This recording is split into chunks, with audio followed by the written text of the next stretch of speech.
It's Offside with Hawes Maguire. All right, are you ready? I'm ready. Okay, here we go. That was good. Hey, that was actually perfect. That was one of our better ones in a while. Well, you know what? We're in sync. We are. All right, we're like that boys band, in sync. In sync. They're actually thinking of us when they name themselves. Well, absolutely. Why wouldn't they? Okay, Shlancha to everybody. This is our St. Paddy's Day Offside with Hawes Maguire. I'm Hawes. I'm Maguire. All right, in case you didn't know. So we have... just want to show my shirt. Tonight, he's drinking for Ireland. Yeah. Yeah, that's the one night a year that he drinks for Ireland. Unlike the other night, other 364 nights. Yes, right. there's there's 364 other different reasons. That's right. There's a lot of countries that he actually drinks for. There you go. So we're going to do something. By the end of the day, we're going to do a toast, okay? Yep. To Ireland. Yeah. Okay, for St. Paddy's Day. Good. But we're going to toast it, not with Irish whiskey, which I thought I was going to bring down some Irish whiskey, but we're going to do something different. And you've had this. I have. The Irish rum. Thanks to you. Okay. Yeah. The very first Irish rum was made by a distillery in Kinsale. Okay. Which is right near Old Head. Yeah. Which you've played. Which I have which played. Isn't that the most spectacular? Well, it's my number one course of all time. Personally. It's pretty close to mine. I have to admit that. And the only thing is I like the fucking green fees there are just, you know what I mean? Like, yeah. But it's one of those once in a lifetime things, right? Which I'll probably do twice. Okay. Exactly. But anyways, this distillery that I've invested in, as you know, okay, made the very first Irish rum. Yeah. And they make some really good Irish whiskey, which we'll talk about, and they will be for sale. I don't even know what the price is. I was going to say it, but it will be someday when I'm done. It will be for sale. So we're going to have that later. Have a toast, yeah. But right now we're going to talk about hockey, and I want to jump right in. Yeah. Okay. To something we talked about last time, which was we're definitely going over some stuff from last time. Oh, what are we going over? Oh, Rent by 2.0. Oh, that's what I was just going to say. I sing the guy's praises. Yeah. Well, hey, listen. I'm going to say something, and I'm being a bit of a devil's advocate on this, okay? Hey, listen, it was uncalled for, okay? Yeah. I get it. But nothing that Gordie Howe wouldn't have done. Threw a few elbows in his day. Right. Suspended 3 times in his life. Yep. So, I'm not saying, this is like a kid, okay, trying to make it in a man's world, and they're testing him. Yeah. They're testing him. And you know what? Fuck them. You know what? They're going to test the guy. Everyone wants to go him. Throw a fucking couple of elbows. Fucking give a couple sticks. Because you know what? They're not going to respect him if he doesn't. That's my opinion. Being devil's advocate. Well, listen, your opinion is fine and it's everything, but it's not quite related to this incident, obviously. Right. This wasn't a defensive maneuver, right? No, he was on the you're offense right. here. He was going to make a hit. I do think, I don't think he was going in there initially thinking as he went across the ice on Sigelhammer, however you say his name, that Sledgehammer, we'll call him, that he was getting, okay, I got him in a vulnerable spot, I'm going to catch him in the head. I don't believe I don't think that so was his intent. And however, he did get 4 games where, as a first-time suspension and the type and nature of the hit, and given the history, what we've already seen in the NHL this year, I thought 3 at the most. They gave him 4. Almost wonder if some of the antics afterwards might have added a game. Well, the wave, and the thing. Possibly. He should have fought McDermott. I know we're at the point right now where, and to kind of steal your word there, devil's advocate here, or play both sides or whatever, but I just sang the guy's praises on the show. I know I was explaining to people. I said I don't know where I've been on so many microphones recently, but I said somewhere the day of or the next day, I said, by the way, if you watch the show as soon as Chris posted, I'm singing Rempe's praises. Then he went out that night, right? And gets a 4-game suspension, and he looks like an idiot doing it. Like, I just sang the guy's praises, but, because he should be waving at the bench, Chris, and he should have fought McDermott. At the very least, at the very minimal, when he fought Reeves, it was after Rempe had hit Lyubushkin. So, he turned Reeves down initially because I think Laviolette was going, dial it back, kid. You got the rest of your life to fight. You don't have to go every single night. But he built this up so quickly, this rep so quickly, and he's big, hulking giant, and he's fighting. He's not even winning the fight. But he's not even, listen. He's not even winning them. Yeah, but he's not losing them either. Not losing, but he's not winning. It's not this isn't Bugard 2.0 coming in the league, men. He's fighting. I know, but he's... Listen, you give him a few years, a couple of rounds Chris, of steroids. I'm not saying that. That kid will be... He doesn't need to go on the steroids. No. 6'8", 2,000 pounds. Thing is, Bugard came in and was destroying guys right away. That's my point. They're same size, 6'8". They're almost identical height and weight. But the Boogeyman, God rest his soul, his impact in terms of, because he was doing fistic damage. I mean, you listen to Andre Waugh. You were sitting here, you remember Andre Waugh, played the Ottawa Senators. Yeah. He tells about fighting Bugard, and the thought process that was going through his head was, I need to bail. This is from Andre Roy, who is not a small man, and who was a tough hombre and could absolutely go. And he's engaging Bugard, and his thought was, I'm getting the hell out of here. And he just ducked a shot and used the excuse to go right down. He said this publicly. These guys aren't doing that with Rempe. They're beating him. But regardless, that's neither here nor there. I sang his praises, then he went out and acted like an idiot. But he deserved the suspension. He'll be back. He'll be fine. I'm still a fan of the guy. I don't retract anything I said about what's going on the ice when he's engaging and whatnot. And the elbow, like I said, I don't think he went over with the intent to absolutely take the guy's head off. But he caught him. He hurt him. Deserved the suspension. Should not have done the wave and should have fought McDermott. That's it. That's all. All right, enough said. Okay, something else that's happening in the NHL. Out in Edmonton, things are heating up. Yeah. Things are heating up. You know what? I don't know. This is going to be a really exciting Canadian playoff. Now, it's unfortunate they're all in the West, right? Well, except for one team. What's it? Well, Toronto. Oh, yeah, we don't even... Okay. The only Canadian teams in the playoffs are the West, folks. Yeah, well, no. Here's the Leafs will make the playoffs, but I don't expect them to pass the first round. So let's just leave that as that. I got your Bruins or the Panthers in the first round, and Toronto will not have home ice advantage. I tell you, it's just going to be so delicious. Look at how they just dismantled Philly last night. As we're taping this, and so that's the most recent game, and they just, Philly's on it's. That's something else, Chris, we'll talk about in a second. But I just cannot believe, I'll talk about it now, whatever. The diversification. Teams, Islanders won a pile of games in a row, and now they look like they can't beat, a C team. And it's unbelievable. The Flyers, who just have been solidly, ensconced there in that third position in the Metropolitan, and now they're looking fragile. They're looking fragile. I know that goal last night, you had 3 guys break a stick. I've never seen that before. Never, ever, ever have I seen that before. That was automatic. It was a can of corn. They put it in. Leafs went on, easy win. But you're right. I mean, they're opening up either against your Bruins or the Florida Panthers, last year's Stanley Cup finalists. And got to figure the Leafs aren't going to be favorites there. But anyway, interrupt again. So, but what I was getting at is that is McDavid a phenomenon? Cinnamon? This just in? Yeah. I mean, no, but it just keeps getting better. Well, yeah. I mean, right now he's just marginally behind. It's going to be just a delicious scoring race here because McDavid's got 3 games in hand on McKinnon. I should say Edmonton does on Colorado. And so because Connor missed some games earlier, and then we all know he played hurt. That's the only reason he's not winning this thing by a country mile right now, because he got 2 points in 12 games or whatever when he was nursing that injury. However, that 3-point game the other night, he had a point. They took it away when they changed the goal. Went off, gave Hyman the hat trick. That gave him his 46th goal. Oh, by the way, Hyman used to be a Leaf, right? Used to be a Leaf. They got rid of him. Fuck, we don't want that. Well, I couldn't afford him. Eh? They got to pay the 4 guys. Well, got to pay the 4 guys. You can't afford Kadri. Can't afford Hyman.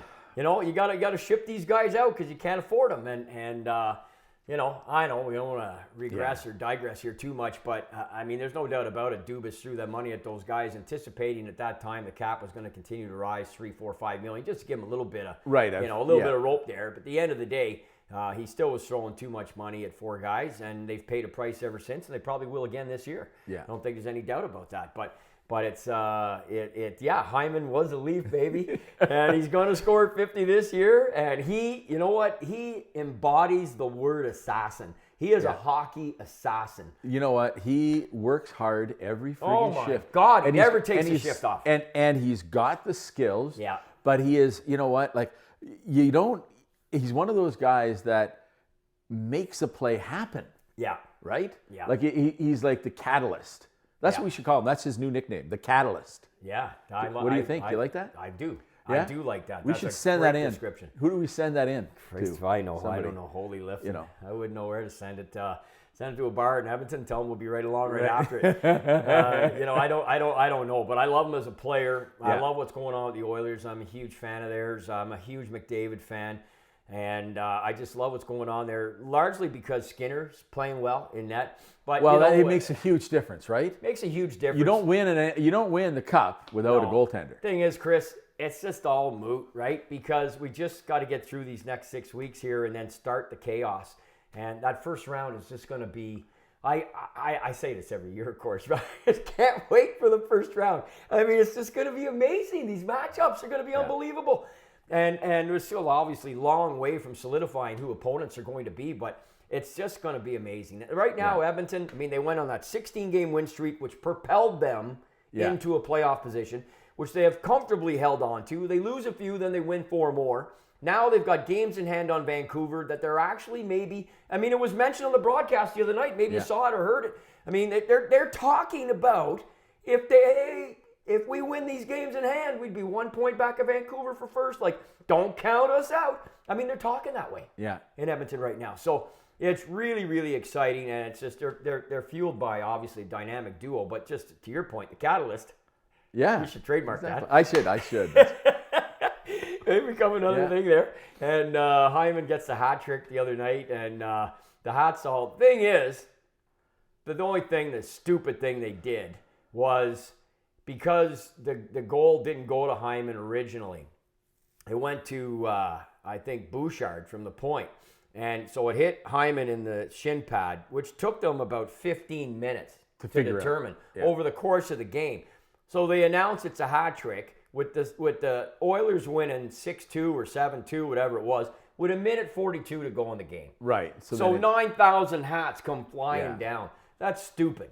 And then it just delayed the end of the game. It delayed the end of the game, but also, you know what? That's where shit can happen. You know, you're like, you're bad. Like, why are you doing it then? Like, wait till the end of the game and announce it. Even the next day, who cares? I mean, you want to throw your hat, but you missed the opportunity. Or do it at the end of the game. Let the game. Anyway, small thing, but still, delayed the game. But they maybe. I bet you it was 6-7 minutes before they dropped the puck again. Yeah, well, if you were watching it is. No, I didn't. I'm sorry. It was. I was watching, going, oh, Jesus, guys, I got to get another pint. I mean, it's unfreaking believable. I mean, the reality. You know what? The reality is they wanted him to be able to have that celebration, and so they were doing it. They were doing it for him, and that's nice to do. Yeah. Okay, that's I wonder in hindsight maybe because it looked very unsportsmanlike. That's all. Oh, and possibly, you know what? But I don't know. Whatever. You know. Let's go on. So next thing is rock on. You were playing great. So also in that West, another team that cannot be counted out, the Colorado Rockies. Oh, sorry, the Avalanche. the Nordique. Sorry, what? Fuck, there's somebody. I don't know who they are. Okay. Right. Yeah. Well, McKinnon is the straw that's stirring the drink there, and obviously they're getting just incredible play from Makar on the back end, and Jared Bednar. I mean, hey, folks, they were just there a couple years ago. Yeah. So it's not like they fell off the turnip truck and forgot how to play hockey here, and they've had a bit of an interesting season, haven't they? Because they're in a dogfight in their division. It's back and forth and up and down and all around there, really, with Dallas and Winnipeg. I mean, it's just there's no. I don't know if you necessarily right now would be able to make it. Well, nobody could. You couldn't make a definitive pick. But I don't think it matters. I mean, I don't think any of them care either. They're powering right through. Colorado look very dangerous right now. Well, listen, folks, I don't I'm not sure where you're going to air this, Chris, but I mean, we're taping this on Friday. I'm hoping it'll be an actual St. Paddy's Day. Okay, Sunday. So if you're watching this, by then we'll have seen Edmonton, Colorado, or the late game on Saturday night. Right. I mean, how delicious is that? Yeah. You got McDavid and McKinnon are going head to head. I'm hungry for You beer. are hungry. No, but you've mentioned delicious a few times. Have I? Yeah, yeah. Because this tastes so delicious. Well, you know what? So This does. is- Just want to say. Molson Export Ale. So does this. Redneck Lager, which, by the way, Give him a shout out. He's I got to such give a good shout. guy. He is. Ken's a great guy, and the folks at Redneck Bistro in Calabogie. Yeah. Okay, Ottawa Valley spot. Great Valley town. You know what? And if you're heading Great up Valley town there, let me tell you. was that John Wayne? I know it was. You were so trying to do Don Cherry, but it sounded more like John Wayne. That's good. I'll take it. You know what I mean? It's like I'm not gonna hit you. the hell I'm not. That. So yeah. So what else? What were we talking about? I don't know. Oh, drink. Okay, it doesn't really drinking. matter. Okay, so what else? I just want to mention something else. Yeah. Just looping back very quickly because we've touched on this almost every show about the suspensions. So Okay. the NHL is up to 21 suspensions, Chris. All right. 21. The average season is 25. I bring this up because of the incredible outrage on Gallagher. Is that still happening? Oh, come on. When everybody cried, I little know. babies crying online, oh, Brendan Gallagher, throw him out of the league, this and that. I said there'll be 10 suspensions after him. We're up to like 6, not including Tortorella. Yeah. And by the way, there's been 3 other coaches fined this year. Tortorella's the only one suspended. But this stuff that goes on, it happens. You know, it's big boy league, man. Yeah, put your big boy pants on, and guess what? Sometimes bad things can happen. So if you get offended, or if you get hurt, or if you get scared, find some place, a little corner you can hide in, drink a cup of tea, and just turn your head. And all the bad boys will stop fighting, or stop hurting themselves. All right. That. Okay. Okay. So I got an email this week after the show. So I was delayed in getting the episode up. It took a really long time. The first time I tried to upload it, it didn't work. I had to re-upload. Anyways, long story short, it didn't get up until yesterday. Okay. Yeah. But someone sends me an email and says, hey, Chris, where's the puck bunny? Because I put a picture of what was going to be our a puck bunny on there, which we never actually did. Right. Okay. But I just want to say that was Selma Hayek. Okay. In that bikini. I didn't know who that was, but I 57, said very nice. 57 years old. 57 years old. That picture was taken on her 57th birthday. Wow. She did a photo shoot. Yeah. She's older than 57. But I mean, like, she's my one, right? You know, everybody has that, if a celebrity is a celebrity pass. Well, you right? got that lunch pass or whatever they call it. Yeah, exactly what it is. Yeah. She's my pass. She's been my pass for years. Hall pass. And there's not a chance in hell, right? And even if never know. She's married to a billionaire. Is he? He's a billionaire. He's like literally legitimately billions. Wow. Right? A lot of money. Yeah, yeah, exactly. Anyway, there's not a chance. He's not a good-looking man. I'll say that, but he's got billions of dollars. Yeah. Right? So that's one of the major issues that I have in the fact that I don't think I could have her. I see. But yeah. Kristen says if for some reason she comes to town and wants to sleep with me, I'm good to go. And like I say this all the time, Kristen's at the point where if anybody else wants to sleep with me, she's all right with it. She's like, do I get a night off? That's all right. She wouldn't even consider it cheating. Okay. It's outsourcing. That's what it is. Yeah. So Chris is outsourcing. I'm being outsourced. I'll be back, honey. Yeah. So that's the status. Why? But it wasn't on last show because we're doing one for this show. Okay. Okay, we're going to do a puck bunny. Somebody actually emailed in asking for the puck bunny. Well, personally, said to me. No kidding. We do it respectfully, and it's of interest. And I've had, and you know what? I'm going to tell you. You know who? It was actually a lady who emailed me. And she's not a gay lady either. Okay? She's a lady who finds it interesting that we talk about and celebrate women who have interest in hockey. Okay, so we're not actually doing Selma Hayek. These women have any interest in hockey? We don't know. We don't know if any of these women that we've talked about have interest in hockey. Well, we are. We're going to talk about one today. Okay. Okay. But so for the most part, though, that's immaterial. Well, so now from now on, I'm going to draw the connection. Are you? Yeah, to women and Zamboni boy too. Their interest in hockey. Okay. So there's going to be a connection. All right, so bring it on. That. So we're going to cut right now to our puck bunny of the week. I really, really, really, really, really, really, really like girls. Yeah, I really, really, really, really, really, really like girls. I like girls. I like girls. I like girls. All right, welcome back to our segment that we like to call Puck Bunnies, where we celebrate beautiful women who have made an impact in our lives or in the lives of people, okay, but are also related in some way to hockey.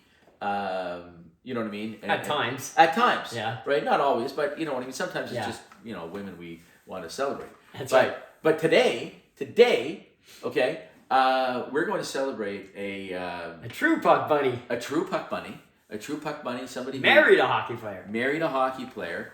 She's a star. Like, you don't get, okay, maybe Taylor Swift now. Yeah. But Carrie Underwood was the Taylor Swift of 10 years ago. Right. Right? I mean, she was everything. And she was dating a professional athlete / married to a professional athlete. Yeah. Right? And every time Fisher scored a goal, Yeah. which when he was in Nashville wasn't very often, okay? But every time he scored, they would cut to her, and she was there all proud and Yeah. And is she gorgeous?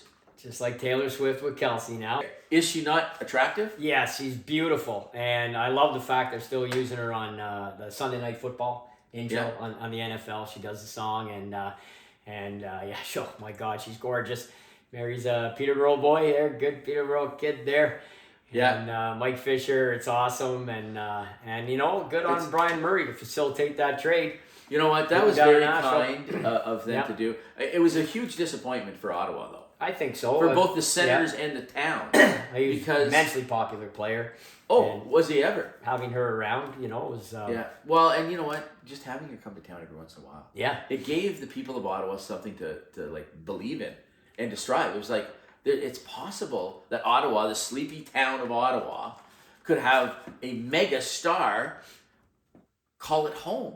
Because they had bought it. They were building a house, or they had a house out in like Canada, you know what I mean? And they transformed where the property was, if I'm not mistaken, and he still owns part of it, into that skating, outdoor skating thing, like paths and stuff like that. Well, that's what Chris Neal's done. Well, Chris Neal's maybe part of it. So maybe that's it. I I don't know. I've never seen that property, but I could be wrong. That's what I thought. Yeah. Chris Neal has that on some property that he owns or just I'm not sure of the details, but he has that. But Carrie meets Fisher, marries Fisher. She is the ultimate puck bunny. She's one of many, though. There are many others, and we'll get to them over this. Now, did she not appear on and win America's Got Talent? She won the American Idol. I think. Or American Idol. She was either the first or the second. I think might have been the first winner of American Idol, and well deserved.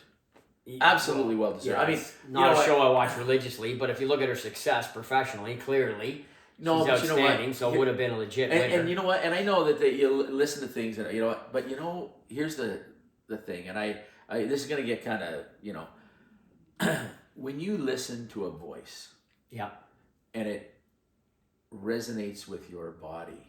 Yeah. Okay. There are certain people who have a voice that just reaches people. And she has that voice. There are a lot of artists who did. Frank Sinatra had that voice. Dean Martin had that voice, okay? Mm-hmm. That people would just listen. Elvis Presley was the greatest voice, okay? Definitely. When it resonated with people. Elvis Presley, and I told you this while we were in Florida, right? Elvis Presley, but I said Frank Sinatra said one time that he could have a hit song with any song at all, including... You remember what the song was? Was it Jingle Bells? No. It was Old MacDonald. Old MacDonald, yeah. Old MacDonald. Yeah, and he did. Yeah. He charted with Old MacDonald Had a Farm. Yeah. Because people loved his timbre, they loved his voice, and they knew he was a star, so anything he touched was going to be cool, right? Yeah. And but Carrie Underwood has that, you're saying? She has, absolutely. Yeah. She has that, whatever it is, that secret note that Leonard Cohen might speak of. Okay? Yeah. That secret chord. She has that in spades. Like, you just listen to her voice, and it's like, wow. I don't listen to her music, so I don't, but I certainly admire her beauty. Yes, well, and you know what? It doesn't hurt that she's attractive. Yeah. Okay, but I actually respect her for that. Like I say, that voice is incredible. Yeah, And, well, there's no doubt she's got a great voice. I'm just not a, I mean, music is a very personal thing. I'm not a necessarily fan of her songs, but I certainly her voice. Liam's not a fan of my music. Okay, let's just be very, very that clear. much we can definitely agree on. Wow. But I, you know what? 6 days in the car, making him listening to my playlist, and he was gracious the whole time. Oh, it's fine. It was no big deal. He did get out and drive his head through a plate glass window. No. All right, well, that's been our Puck Bunny episode for the week. It was Carrie Underwood of the Underwood Fisher family. That's right. Yeah, not the typewriter family. No. I really, really, really, really, really, really, really like girls. All right, we're back, and as you can tell, we did Carrie Underwood from Nashville, Ottawa, Nashville. Yeah. Mrs. Mike Fisher. Mrs. Fisher. Miss I Fisher. don't think she goes by that name, though. No, she doesn't. She doesn't go. She does wear fishnet stockings every once in a while. Well, see, it's something on that Sunday Night Football introduction is spectacular. I see. I don't. You know what? And I know you're gonna think this is horrible of me, but I don't watch NFL. I'm not an NFL guy. I don't think. No, I don't. You know, I'm not a huge NFL fan so, either, but I do watch. You do? Yeah. I haven't seen that. I'm not a crazy fan about it, but yeah. But it's I like the playoffs and I like watching the Super Bowl. But yeah, I like the food at the Super Bowl. yeah.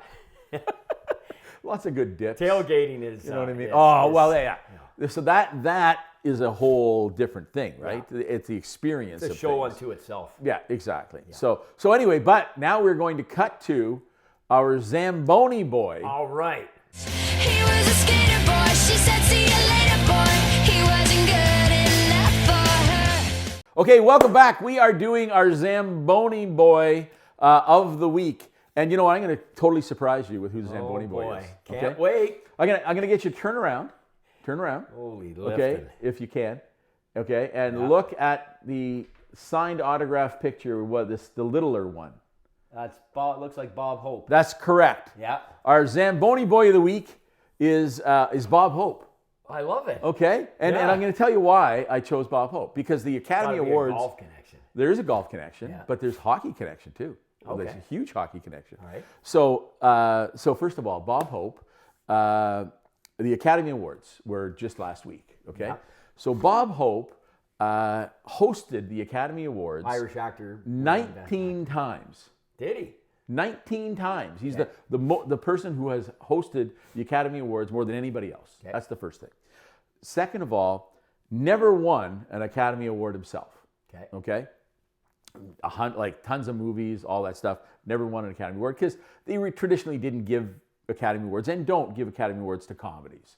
Right. So it's not like the road movies are going to be, you know what I mean, used for that. But couple things. He has been given 4 honorary Oscars for life achievement, et cetera, et cetera, et cetera. But what a lot of people don't know is that he actually was, I don't know how to say this, important in the winning of 2 particular Oscars, okay? For Best Song. Really? So he sang the song in the movie, okay, that won Best Original Song 2 times. That's so cool. And so the first song, I'm sure everybody knows it. What's the song that's most familiar with Bob Hope? Thanks for the Memories. Thanks for the Memories. 1938, big broadcast of 1938. He sang that. And then later on, probably about 10 years later, you ever see the movie Paleface, where he's the dentist? Painless Potter? Don't. No. I don't think so. Anyways, Is there any violence in it? No. But the song is Buttons and Bows. Okay. You know the song? Well, Hey, you know what I mean? Yeah. Hey, Western Ranch is just a branch of Nowhere Junction to me. Give me this city where living's pretty and the gals wear finery. You know that one? Okay. No. All right. So I may have it on a CD. yeah. So I actually do. So just so you know, I like show tunes, but I'm not gay. Not that there's anything wrong with it, but I'm not gay. Okay. So now you're saying, I love Chris, the choice. I love it. well, I do love it. I love Bob Hope, right? Yeah. Well, and I'm so a fan too. And he did more USO. Like he was a huge supporter. Well, your background. And my background. Yeah. So and when I entertained troops, overseas, I actually, that's where I got the autograph picture. I said, I'm going on my first tour, the Canadian Forces Personnel Services, right? Okay, but I'm going over to, and I said, you know what, I am very proud to continue on, blah, blah, blah, blah. Anyways, he sent me a nice letter and whatever, and he was in his 90s probably at this time. Like this was, I don't know, in the 90s, whatever it was. Yeah. So in the 90s, he was in his 90s because he was born in 1903. There you go. By the way, born Leslie Towns Hope. Let me try that again. Yeah. Leslie Towns Hope. Okay. Okay.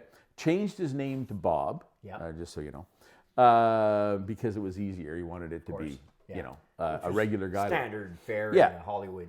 But he didn't change his last name. No.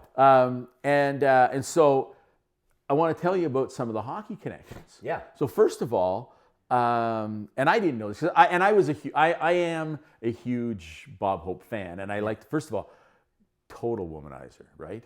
Okay. He was married 2 times, allegedly. Okay. So he may not have actually been married the second time to his wife Dolores. Oh. Okay. So that is because legally anyway, because his divorce had not finalized from his first wife. Okay. Oh, boy. And there was a whole kerfuffle over that, but it was hidden, you know what I mean, where you're star. But he had more mistresses and every time he'd break off with a woman, he'd give her a fur coat. And so anytime they saw a fur coat, this is the 1950s, let's say, okay, they'd see a woman walking in a fur coat. Oh, I guess Bob's back in town. Okay, and he had some very long-term relationships that are mistresses as well. Okay, he was just, he was that kind of guy. But so tough guy too. You didn't know this. He was a boxer when he was younger. I did know that. You did know that? Yeah. I'd heard that, read that somewhere years ago. Yeah. So I knew he had some boxing background in him. Yeah. And so, and a hell of a dancer, not a bad dancer. Yeah. He's not a bad dancer. He had some footwork. Yeah. He had some footwork. Yeah. But I'm going to get to the hockey connection. Yeah. Okay. So there's a couple of things. First of all, and this is a la Liam Maguire, by the way. I'm going with this, variations of number 4 and I don't know, like a fucking figure 8. I don't even know the way you go things. Yeah. Okay. So Bob Hope came to Canada quite a bit. Okay. Now there is this story which has been disproven. Okay, in the fact that he once said that he learned to play golf. The first time he ever played golf was when he was on tour in Canada. Okay, in Winnipeg. It was not the case. Okay, he didn't play, and everyone likes to say it was at this course in Winnipeg, but the reality was that was in February that he was there. He wasn't playing golf in Winnipeg. He wasn't playing golf in Winnipeg in February, but on that same tour, he did play golf in Seattle. And at one point, he got it mixed up with his stories because he was talking about that. So, anyways, there's this big thing. But but there was a Canadian connection. He used to come up to Canada a lot, especially in the vaudevillian days. Like he was a vaudeville guy, right? Yeah. Okay, and then post vaudeville, they would come and they would still travel around and do that. And so, in the RKO radio days, when they would send these guys around and they do the radio show from different places and all that stuff. Winnipeg was a big spot. Toronto was a big spot. Yeah. So he went there often. So he actually became a bit of a Toronto Maple Leaf fan, much to my chagrin. They would have been winning a ton in those days for him. And so and I even have a picture, I'm going to post it, of him wearing a Leafs jacket. Okay. Yeah. Now, in 1967, there was this thing that happened in the NHL. Right? Yeah. It's called an expansion. Yeah, right? Okay. And LA got a team. LA got a team, but he was not an investor, even though he was a sports owner. So Bob Hope used to own the Cleveland Indians. Okay. And the LA Rams with Bing Crosby. I didn't know that. Okay, yeah. A lot of people don't know that. Yeah. They sold in 1962. They sold the Rams out, like his portion of the Rams in 62. Bing kept it longer, but then he was the Cleveland Indians owner, which a lot of people don't know. Okay. But he was also very interested in the LA Kings, but the group that got the LA Kings wasn't interested in Bob Hope because Bob Hope was also known as one of the shrewdest business guys around. Okay, and when he passed away, he was the largest single individual person landowner in California. Wow. That's how he put all his money into that. Now, but here's his interest in hockey. So he heads off to, and he actually did a couple of shows for and met up with the St. Louis Blues. Okay. Okay, of which he did a charity event for them. Okay, and they gave him an inaugural season hockey stick, Red Berenson's hockey stick, by the way. Cool. Okay, signed by all the players on the team. Wow. Okay, and a puck. Yeah. Okay, which he kept in his office until he died. That's very cool. Okay. Very cool. So now there's a little sidebar to this. The captain of that 1967, this is not an Ask Liam thing, but that 1967 St. Louis Blues team, you know who the captain was? Yeah. Hold on. I think it was Al Arbor. It was, sir. Al Arbor. Yeah. Where's he from? Northern Ontario He is boy. a Sudbury boy. Yeah. Okay. He was my first boss. Come on. No word of a lie. Yeah. Al Arbor and Stu Duncan owned Sports Unlimited. Yeah. And I was actually helping my dad do stuff, right? Yeah. And I got to meet them, and they said, "Oh yeah," and I had, so they gave all these young prospects a job, like working in the warehouse, working in the store, whatever. And so I had a job working in the warehouse, just getting stuff when they needed stock, when they needed stuff. So it was like once a week, cleaning, doing all that stuff. But that was my first paycheck I ever got was from Sports Unlimited. I don't know if you've ever shared that with me. No, I probably. Why would I? But well, because Al Arbor was your boss. yeah, I know that. But I mean, well, freaking Stu cool. Duncan was my boss. Okay.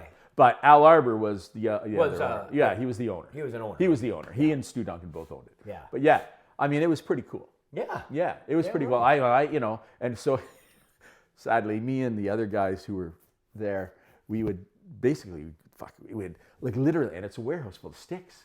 And they supplied the sticks to the Wolves at the time. Wow. And literally, we played fucking ball hockey. Yeah. 1,000 hockey games with these sticks. all day This long. one's slightly used. Yeah. So anyhow, it was fun. So that's it. So Arbor's the captain of St. Louis. Yeah. Hope gets a stick from. So Arbor would have presented it. Arbor would have presented it, and I mean, I don't it's have a one of picture of that, Berenson's but it's one of Berenson's sticks. And I wonder when it would have been presented. I don't know. I don't know that. I just know that that's because when Bob Hope died, he passed away, and you know that I have a long-standing connection with Palm Springs. Yeah. Okay. And as a matter of fact, where our house was in Palm Springs was around the corner from Bob Hope's original house. Okay. On Alameda. Okay. In Palm Springs, and I used to go by and I would dream about, like I'd like to own that. Wouldn't it be cool to own his first house? You know what I mean? Okay. Yeah. Now there was also the Bob Hope house, the famous, Lautner designed spaceship house. You never been to Palm Springs, right? No. Oh well, you got to go because you like golf. But this beautiful house that was built in the 70s, that it was like a spaceship. Okay. And he didn't like it. Bob Hope never actually liked it, but his wife wanted it, so whatever. They got, Anyways, this famous house, okay? So when he passed away, the house went up for sale, blah, blah, blah. No one was buying it. They were going to do it. Also, his house that he lived in Toluca Lake in Los Angeles was also on the market. Both houses bought by Ron Burkle, owner of the Pittsburgh Penguins, along with Mario Lemieux, and still minority owner with Mario of the Pittsburgh Penguins. Lots of hockey connections there. Cool. Okay. And you know what? Not one fucking mention of the Montreal Canadiens. I just want to say. All right. There you go. So we'll rectify that very soon. So I don't even know what else I can tell you about. I mean, I can tell you a lot more, but this has gone on long enough. Okay. Bob Hope, probably the household name, went on more USO tours. Yeah. Okay. Entertained troops in battle zones. Was fired at, shot at, when he survived with always. He left his family at Christmas time to go to do these things because he truly believed what the men and women in the armed forces were doing was valuable, and what he could bring if he could lighten their day. Yeah, you know what I mean. Yeah. And frankly, he was made an honorary, commission within the U.S. military, and they offered to bury him at Arlington? At Arlington Cemetery. Really? Yeah. Holy. Yeah. They didn't. He's not They buried didn't. there. They did not. But they offered to bury him at Arlington incredible. Cemetery. That's how important he was. Household. There's not a person who didn't know it. No. I'm going to tell you a story. So I'm shooting an episode of Flatbed Tonight. A couple of years ago. Okay, and I've got a couple of crew people there, and and I make some comment about, you know what I mean. Yeah, like I've done a tour, and you know what I mean. I'm the Canadian Bob Hope, hey, okay. And they go, who? And I go, Bob Hope? And this person's about 30 at the time, right? And who says this? I said, Bob Hope, probably the most popular comedian in the history of comedians. Maybe not the best, but certainly the biggest household name. No. And I turned to somebody else. Okay, I said, you know who's doing the sound? I said, do you know who Bob Hope is? Man, no. Okay. None of them knew who Bob Hope was. And I thought to myself, well, that's it, fuck. There's no hope for any of us. Because if you can't remember, if the next generation does not remember Bob Hope, who the fuck are they going to remember? Like, they're not going to remember me. Yeah, well, exactly. You know what? If I tweak a bit, maybe if you tweaked more or twerked. It's twerked, right? It's just a time passage thing.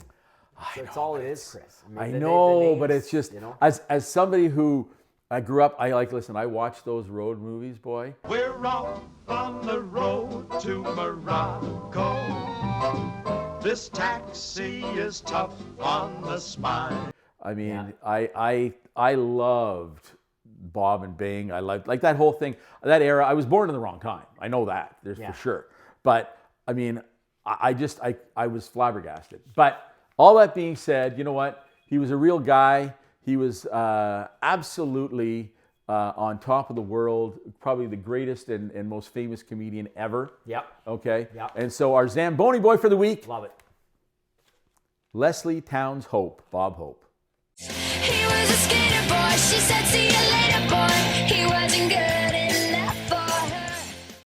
Hey, welcome back to Offside with Hawes Maguire. I am Hawes. I'm Maguire. Okay, so now we are jumping right in to another segment of our show. You're touching your breasts an awful lot today. Well, it's like, it's just in advance of somebody else doing it. It's not going in like little slow circles, though. That would be more disconcerting. I really wasn't trying to do that. I was just trying to show off the great the Ireland. Yeah, I know. Yeah. Well, we should talk about that, actually. You know what? So here's the thing. So you, obviously, Liam Maguire, are of Irish descent. I'm first generation. You're first generation. I, much further back, am on both sides have Irish in me. As do I. Okay. Yeah. My wife, on the other hand, even she's ridiculous. Okay, Irish. Okay. So I always identified with being Irish. As we grew up, we identified with being Irish. So I take the DNA test that, what was it called? Ancestry? Yeah. Ancestry? Yeah. Okay, I did it too. Okay, this is about 10 years ago, okay? Yeah. Well, I don't know how, maybe not 10 years ago, but first time I take it, and I come back, and it comes back as only 39% Irish, okay? Liam, I was in a depression for a month. It was unbelievable. I was so depressed because everything that I had believed, and now it is the largest portion of me, right? But everything I had believed in my soul, I was now questioning. But it's the largest portion, though. It's the largest portion, but I was still like, I'm only 39%. It's not even half, right? And then I've got Scottish. How many generations you are, though? No, I know that, and I've got a lot of French Canadian in that. Every generation is gonna.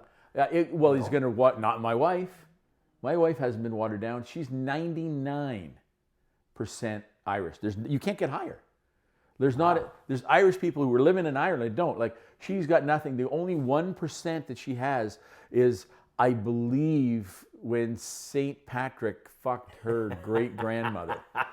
I'm not, quite sure. Maybe it was her great great grandmother. I'm not sure because St. Patrick wasn't actually Irish. I know.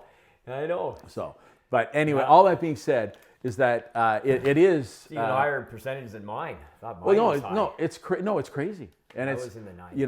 Not 99. well, and her name, her middle name, and I won't say it because of the whole like identity theft thing. Okay. Okay, but it's Gaelic. Okay. It's a Gaelic name. Yeah. All right, and that's they named her that. Anyways. Yeah. Long story short, she. I don't know. I don't know why the story's short. It should go much longer. We should take this, stretch it out, stretch it. Okay, like sea toffee, like sea candy. You know that? Yeah. I like that stuff, by the way. All right. No, we were going to talk about you were doing that the Irish thing. So, do you want to do a toast right now? Yes. Should we do a toast right now? Yes. All right. Okay. We're gonna take a second. I'm gonna go and bring the glass, and we're gonna have a toast. Okay. Okay. All right, we're back, and we're going to a little toast to Ireland, okay? And we're going to do it with the Blacks of Kinsale, okay, distillery, where I have a little investment. So if you want to go and support them and buy some of their stuff online and stuff, will be shipped. And I think I get about a quarter of a half a cent. But That's something you can wheel the kids, man. well, yeah, absolutely. Absolutely. So this is actually Irish rum, okay, not Irish whiskey, and I'm a big Irish whiskey fan. Yeah. But I know that you're a rum guy, Yep. so that's why I'm doing this. So let me just put the lid on this. Okay. Let me just put a lid on it. Put a lid on that.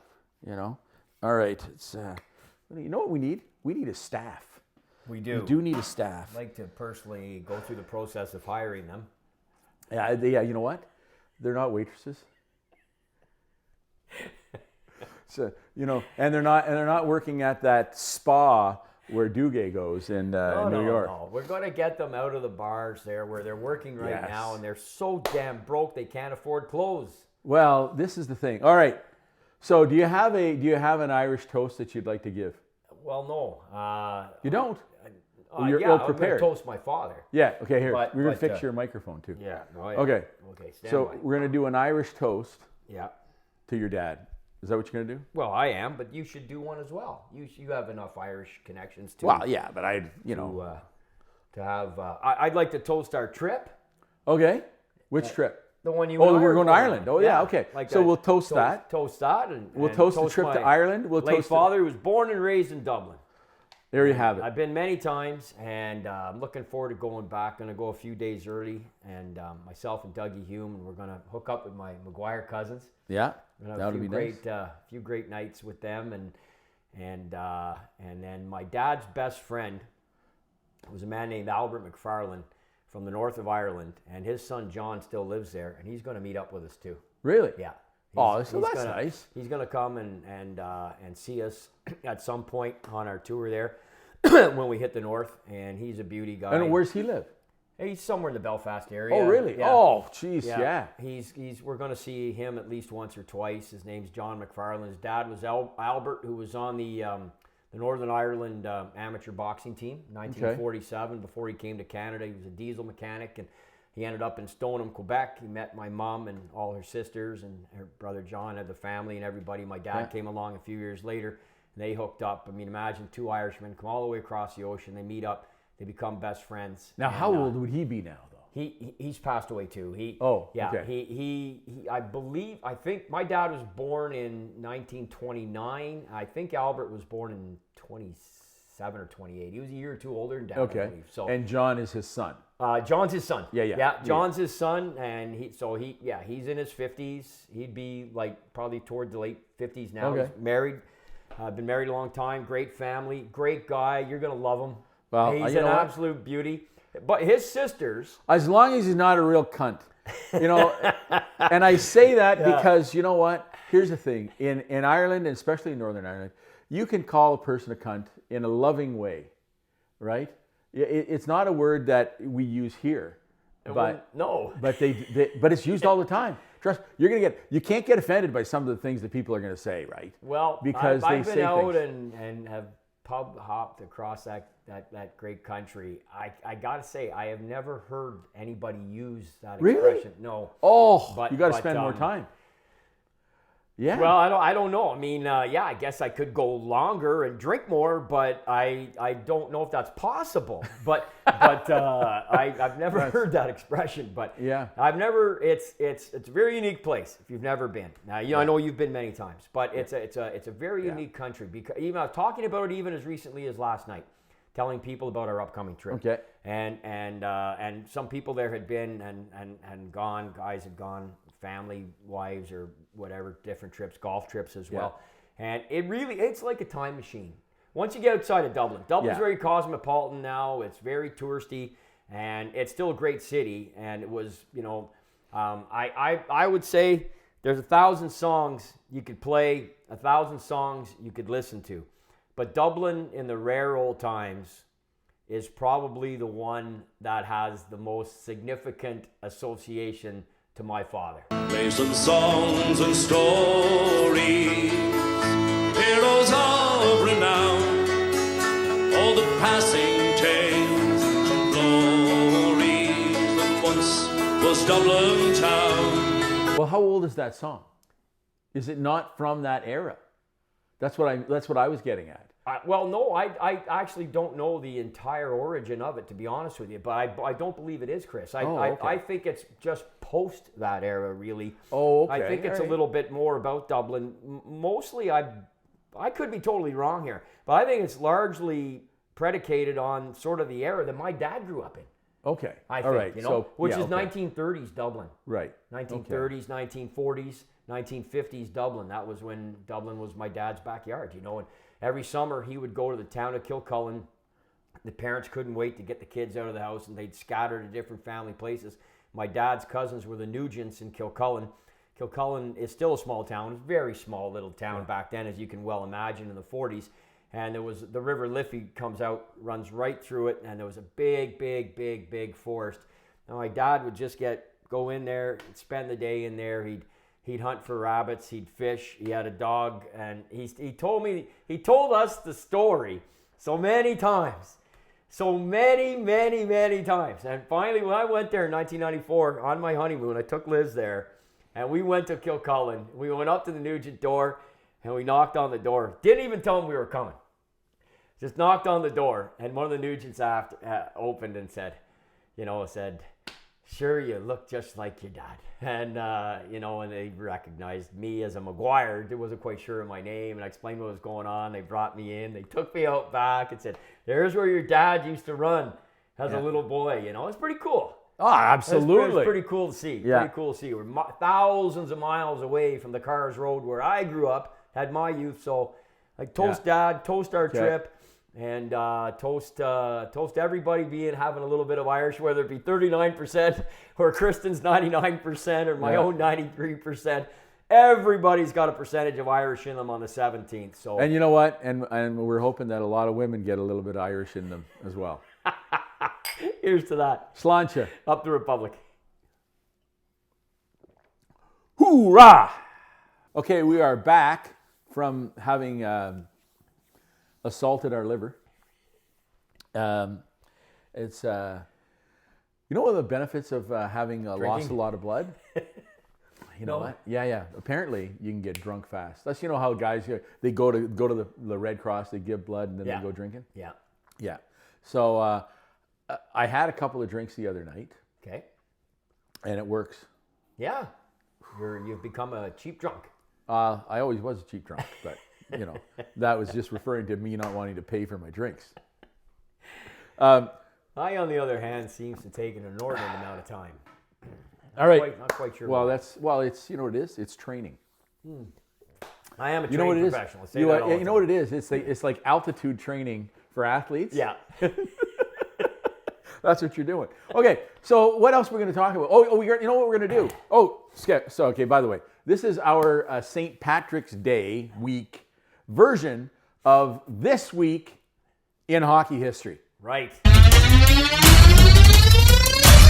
Hello, Canada. Lafleur coming out rather gingerly. Back to Lafleur. Shoots. He scores! This week in hockey history. Okay, welcome back. We are now going to do our This Week in Hockey History. Okay, the week of March let's just say the 15th to the 19th. Is that all right with you? Yeah. Okay. Wow, gotta. That's only 4 days. Starting on the 13th is March the initial 13th? incident. Yeah. March 13th I'm doing the to whole 19th. Rocket Richard incident from 55. All right. So Hang on a second. You're doing something related to the Montreal Canadiens? I wasn't going to because it's so rare I get a chance. Yeah. So let's do this. Okay, so tell us, this week in hockey history, a moment, a snapshot in time. Yeah. I got to tell you, I read something for the first time. Stan Fischler, I know you know the name, Right. the hockey maven, who's mostly retired. He still submits a column. I believe he's living in Israel right now. He's moved there permanently. But he writes or sends a column still to NHL.com. Oh, does he? Yeah, Okay. and he's still doing a little bit of stuff. And he ran recently an interview he did with Rocket Richard talking about the riot. And I had never seen that before. Oh, really? So this is actually Rocket talking about what happened, the lead up to it, the incident with Hal Lako. And he detailed the whole thing, which started in Boston on March 13th. He got into a scuffle with a former teammate of his named Hal Lako. They came together. They hit each other. They were pissed off at each other. It was going to escalate. Lako caught Rocket with a stick. And the one thing that, out of many, that used to send the Rocket into another stratosphere of anger was if he saw his own blood. If he saw his own blood, he'd go crazy. Lako cut him. Rocket went crazy trying to get at him. Now, in the story to Stan Fischler, there's no mention of the Rocket, which I have read other eyewitness reports, and I have interviewed at least 6 to 8 people who were on the ice in that game. Okay. Okay, from 1955. Rocket broke a couple sticks over guys. And the line In that game? In that incident. Okay. As that thing was going to DEFCON 4, Rocket's trying to get at Lako, starts at center ice, goes over by the boards where it's just disintegrated. Rocket's trying to get at Lako. Linesman Cliff Thompson jumps on Rocket's back. So he's on his back. Yeah. So Rocket thinks it's a player, right? Right. And, like he pointed out in the story, it's another thing that I had forgotten all these years. And I've talked about this so much. And I'm reading, these are Rocket's words. It was so cool. And Cliff Thompson was a former Boston Bruin. Like, that was the norm in those days. Right. When you're retired, a lot of the guys, King Clancy, like many famous guys, they became refs. officials. Yeah. Anyways, Thompson was a former Bruin. He jumped on Rocket's back. Rocket shrugs him off and gives him a shot. Like, he just turned and gave him a shot. He wasn't that he was definitively trying to hit an official. No, at the end, after he did that shot, did he go, oh, fuck? Did he know? Did he realize? I'd have to reread the story, to be honest with you, if he expressed written or thoughtful regret on the actual. Because I've been in a situation where he did, I believe. I may have punched the wrong guy. Yeah. And it was like, I was yeah. wondering if you might go You know there. what I mean? Okay. And I was like, oh, that was Segue to you, that big was fella. wrong. No, but it was like, oh, that was wrong. That's gonna cause me some grief. Yeah. But that being said, I continue with the story. I just wanted to know whether he felt that. Yeah, he felt shame. He felt shame? Yeah, he felt shame. He felt shame. He felt shame. Okay. Bob, he got kicked out, and then there was a hearing. Clarence Campbell held a hearing in Montreal, and Dick Irvin Sr., his coach, and Kenny Reardon, who was basically the assistant GM of the Habs at the time, former player of Montreal. They attended the hearing. The Rocket got suspended for the final 3 games of the regular season and the entirety of the playoffs. It was the most significant suspension next to Billy Kachuz, which was for life in 1927. And this is in 1955. So, it's 37 years later, or 27 years later, most significant suspension since Kachuz. It's pretty significant in NHL history. That was on the 15th. So you had the incident on March 13th. You had the suspension on March 15th. Yeah. Looming large is, as it is with us right now, St. Patrick's Day. Yeah. And Detroit, the arch rivals who are chasing Montreal for first place in this is a big thing in those days. You had home ice advantage through the playoffs. You Right. finished first, and Rocket was heading towards the Art Ross Trophy, which he never won. Right. He was 1 point behind, right? He ended up being 1 point That's behind. what- yeah. He got passed by his own teammate. Boom, boom. Yeah. In fact, I think he got passed by Belleville as well. I think he may have finished third. I think Boomer, I think, at 75 and Belleville 74, and I think the Rocket 73.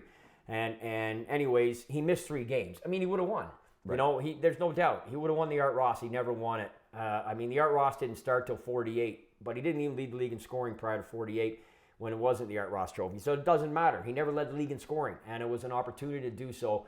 And he didn't have that happen. And most importantly of all, though, the Art Ross would be secondary to the fact that the Canadians went to the finals against Detroit and lost in 7 games without Rocket Richard, who led the league in goals that year. Despite missing 3 games, he scored 38 goals and he led the league in goals. He was a goal-scoring leader in the NHL that year. Yeah. So, but of course that night, Rocket, the story, and this was so incredible to read. It's his words. It's him talking. Yeah. And he's talking to Stan going, I got some calls that morning, and I knew there was going to be trouble. I knew there was going to be trouble at the rink. I got some calls, and people were telling me they were going to get Campbell. And he told his wife, Lucille, we better go. We better go to the rink. You know, I better go support the guys. I better be there. So they went down to the rink, and he was down there. And by the way, in this point now, he has stated, and I totally agree with him, should never have been suspended for the whole playoffs. Absolutely ridiculous if you know the whole body work. Because he said that Milchschmidt, Lako, those guys at the hearing, that they flat out lied. Rocket said they flat out lied. He is 1,000% adamant that he did not start that fracas.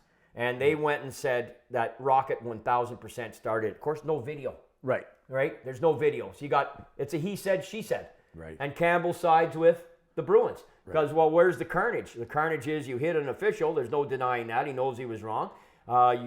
He doesn't write about breaking sticks over guys, but he did. Yeah. So you got to suspend him, but that's a pretty hefty friggin' suspension. Even suspend him for the first round. Yeah. Why the whole playoffs? But I mean, that's a whole other story about what was going on at the time. French, English, Clarence Campbell, Rocket Richard. They had already locked horns earlier publicly in the early 50s. Rocket used to ghostwrite a column in French. He got told to stop it. The whole thing's very fascinating if you're into that historical side of it. Liam, are you into that historical side? Just very superficially. Sorry, I just had to take that opportunity. Yeah, I don't blame you, man. Yeah. I mean, I'd be wondering too. Like, seriously, does this guy really care? Hard. Yeah, exactly. I mean, it doesn't seem like he really cares. No. So that night, of course, everybody has seen the pictures, the still footage of the man in the black leather jacket going up to shake Clarence Campbell's hand, and just like this, and at the last second, boom, just hauls off and drills him. And that's when everything went to DEFCON 4. Well, that's when the smoke bombs and the stink bombs and everything, and the smoke, there's so many pictures. You can go online and see them. There's smoke hovering over the ice and in the crowd. Police are taking Campbell out. He was with his secretary, who it was his girlfriend. They were keeping on the down low. Anyway, he married her, which is all good. But he brings her into that. And of course, like Rocket writes, everybody, Campbell showed up late all the time, fashionably late. I'm the president of the NHL. I'm going to come in. I just suspended Rocket, and I'm right here in your rink. And what are you going to do about it? Well, Clarence, how'd that work out for you? You know, Wow. He's very lucky he didn't get hurt. Worse, if it was, you know what? If it was in the United States, he would have been shot. probably. Right? By the way, I want to shake hands with Trudeau. You and a lot of other Canadians. You know, Like, but you know, so It's an amazing moment in time. The game was forfeited. right. Detroit won the game 4-1. They were leading 4-1, so they got the win. They got the W. They went on to win first place, which was their 7th in a row at that time, and their last for a long time. And there was obviously the building emptied, and the riot occurred. Right? They went up and down St. Catherine Street, destroying it, flipping cars, tons of arrests and damage, such as it was by mid-1950s. And now they do that just as a tradition in the playoffs. I'll Win tell or you what, lose. Win or lose. No, in 2021, Rory and I, my son and I, went to game 3 in Montreal. And the police presence, I'll tell you folks, if there had been, and I know there was no way they were winning the cup, and of course they didn't win the cup. They lost that game. They won game 4, pushed it to 5, and then as we know, Tampa beat them. But in Montreal for those games, and had they been fortunate enough to go on and push the series or go on and even win the cup, the police presence, and they were not going to let 1993 happen again. There was absolutely no way.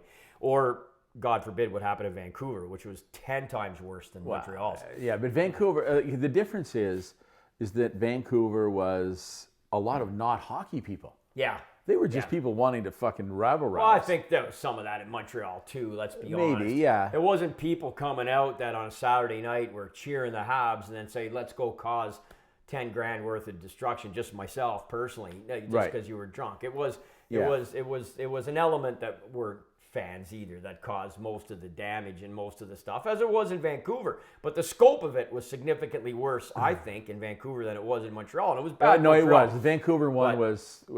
Keep in mind, it was. And that's all drug fueled. Quite a few years later, too. You're talking 1993, 2011, big difference. But still, point is, in '55, who else? Detroit fans never would have rioted for Gordie Howe. Boston fans never would have rioted for Bobby Orr. Never. I am going to defend the people of Boston in this. Is they wouldn't have called it a riot. They would have called it an ass kicking. Okay, the people of East Boston would have fought anybody. No, but they wouldn't have gone out and done that. They would not have. No, they wouldn't have. That would not have been their reaction. Of emotion over a suspension. You would have seen what you saw in Toronto when Lanny McDonald got traded, and there was 50 fans down there with placards walking around, criticizing Harold Ballard. That's all you would have seen in Boston or Detroit or anybody else. It was the passion of the Rocket. So are you saying it was the Habs? You think it was and the passion? The French Canadians, the way they live, the way they are, and the Mike, you know what my dad would say? It was the full moon. May have been. It was St. Patrick's Day too. So. Think of the synergy of the day, which is why it's so perfect. Fits for this week in hockey. We may never get one that fits better than this, than the 13th, 15th, and 17th in 1955 with Rocket Richard. And there's no way, and it would have been done for anybody else in history other than him, because there was political ramifications as well. There's an entire discussion you can get into about what was going on. You think Duplessis was behind all of this? I don't think he was complicit, but in any way, shape, or form. But it wasn't too long after Vive la Québécois. I mean, the entire genre and feeling in Quebec that the Rocket stirred, and he said repeatedly in his day and many times after, I was just a hockey player. I was just a hockey player. He never wanted to be the front of any type of French Revolution, as the French Canadians tried to garner more of a foothold in their own province, if you will, which was cemented by Levesque in '76, as we all know. But in '55, that was cemented by Rocket Richard. Yeah. And it was cemented by that series of events in March of 1955, culminating in the Rocket, where he had to go on radio and TV. He didn't have to, but he offered to, and they accepted. He went on radio and TV the next day, asked everybody to calm down and quit any violence, quit any damage. And he said, I'll be back to help the boys win the Stanley Cup the next year. And for the next 5 years, Montreal won the Stanley Cup. So there you go. That's the end of it. Rocket Richard, the riot, what led up to it, the incident in the 13th, the suspension, whether you agree or disagree, if you delve into history and make a comment on it. Got any comments on it, reach out to me. Love to hear from anybody that wants to discuss it further. That has been this week in hockey history. All right. Hey, and welcome back. We are now going to jump again right into another segment of our thing, because Liam hasn't spoken enough over the last week or so or anything like that. Even, he gets very passionate about the whole Montreal Canadian thing. I'm passionate about anything in hockey. Look, I went to Van Cleek Hill yesterday. You did? Because a 90-year-old man wanted to meet me. There you go. A guy who was the harness racer of the year in Blue Bonnet. What's his name? His name is, in 1981, he was a harness racer. His name was in 1981? 1981 was the year in which he won it. His name is Garnet Stevens. Okay. I was big into I used to go to the track. I used to be big in I got to harness introduce racing. you to my buddy Peter Oliver, because he's I met him.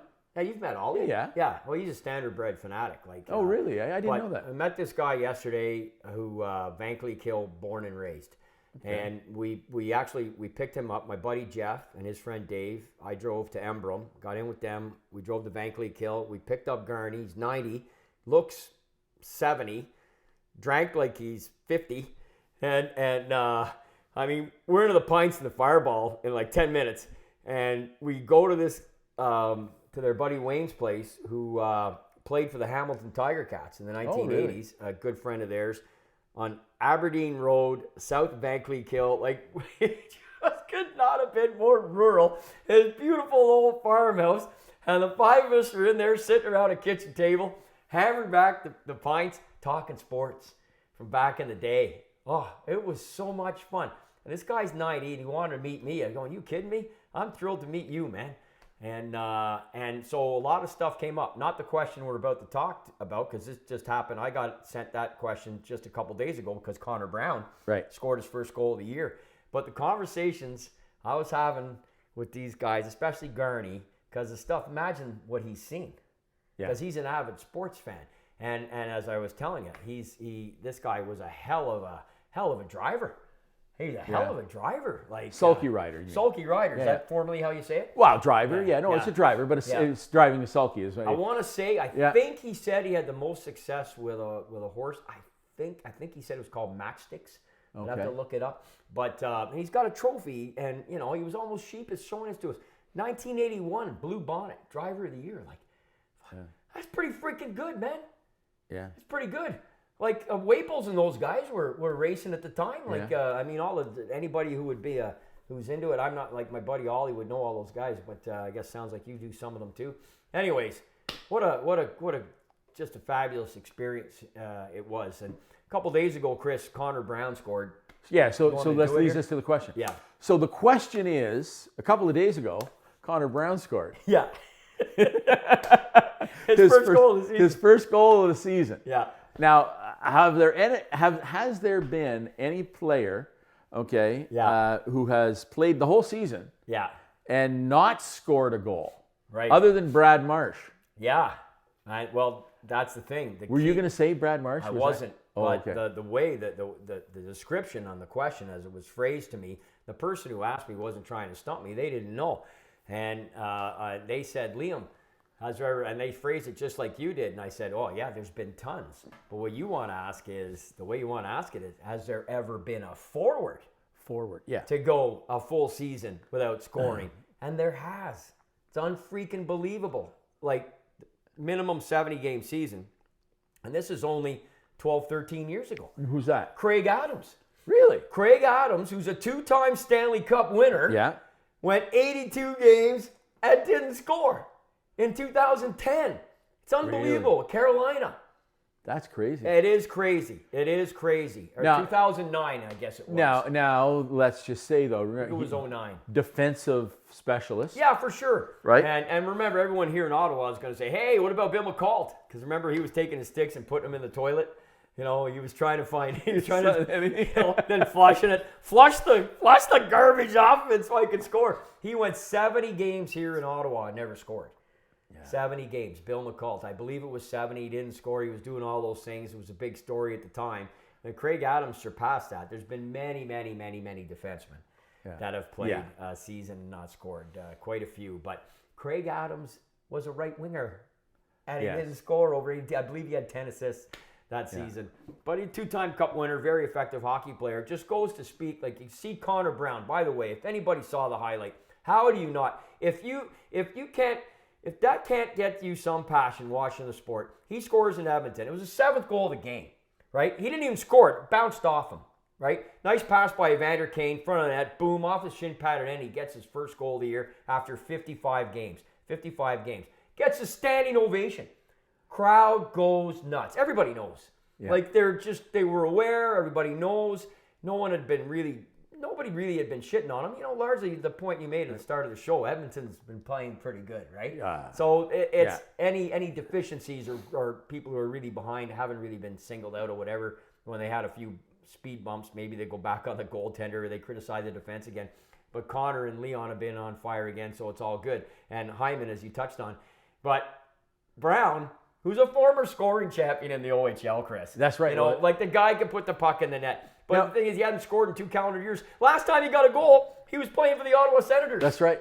No, not the last time. Yes, that's the last time he scored. Shut up. Really? Last time he scored. Really? He was playing now the Ottawa is Senators. he's Dave Brown's kid, right? No. Oh, he's not? No.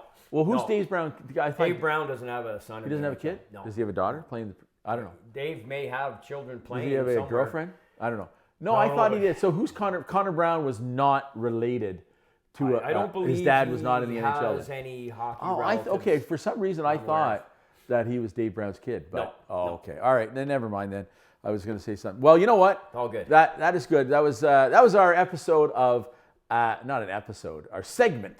Yeah. I gotta do this of Ask Liam. We'll be back.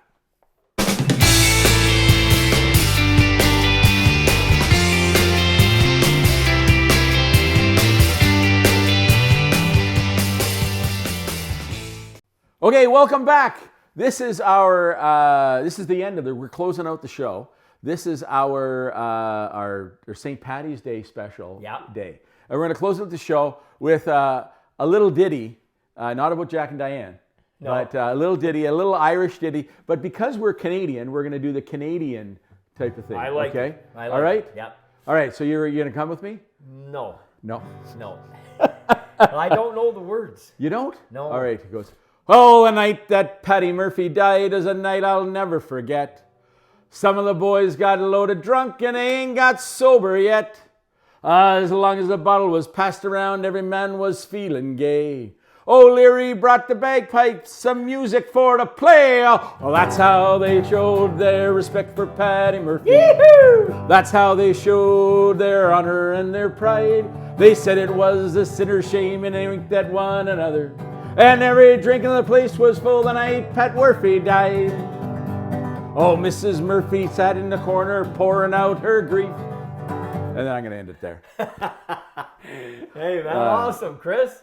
That's fantastic, buddy. I love it. I love it. Little traditional. I don't think there's many podcasts or webcasts are going to be ending shows that way. You know what? Let's see Spit and Chick. Let's do that. Yeah, let's see it. Motherfuckers. Okay. All right. So listen, Hey. to everybody out there, may the... you know what? We'll do this, okay? Yeah. May the road rise up to meet you. Yeah. And may you Maybe be a half an hour in heaven. That's what it before goes. the devil knows you're dead. Before they never that.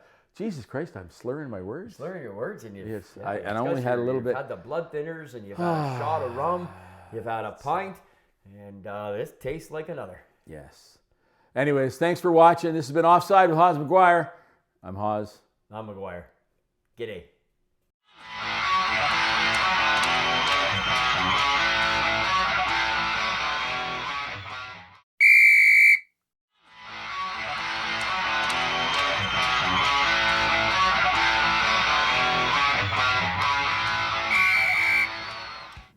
It's Offside with Hawes Maguire.